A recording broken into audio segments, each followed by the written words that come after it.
ঢাকা কেন্দ্রীয় কারাগারে বন্দী আলোচিত ও সমালোচিত সাবেক বিচারপতি AHM শামসুদ্দিন চৌধুরী মানিক মারা গেছেন।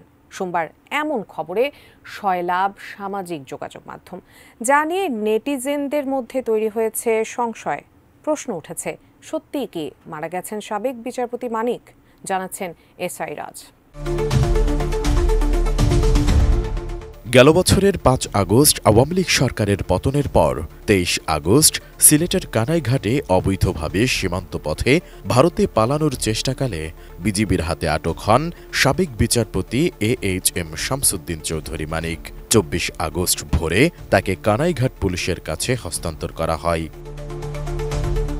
পরদিন আদালতে তোলার সময় আলোচিত এই বিচারপতিকে লক্ষ্য করে উত্তেজিত জনতা ডিম ও জুতা নিক্ষেপ করে।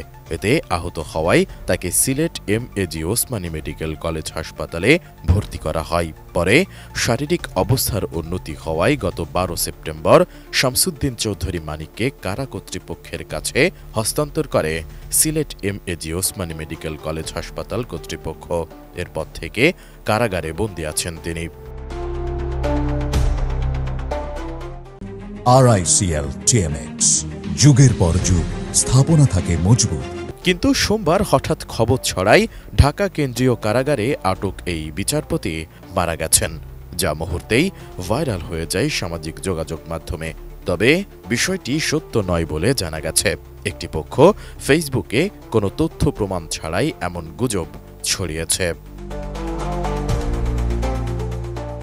কারা কর্তৃপক্ষ জানিয়েছে, শামসুদ্দিন চৌধুরী মানিকের মৃত্যুর তথ্য সত্য নয়। তিনি ঢাকা কেন্দ্রীয় কারাগারেই সুস্থ আছেন।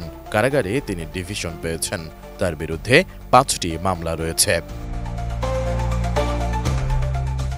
এদিকে ফ্যাক্ট চেক প্রতিষ্ঠান রিউমার স্ক্যানারও জানিয়েছে, কারাগারে বিচারপতি মানিকের মৃত্যুর খবরটি ভুয়া। অনুসন্ধানের শুরুতে প্রাসঙ্গিক কিওয়ার্ড সার্চের মাধ্যমে বিশ্বস্ত কোনো গণমাধ্যম বা নির্ভরযোগ্য সূত্রে আলোচিত দাবির সপক্ষে কোনো তথ্য প্রমাণ পাওয়া যায়নি।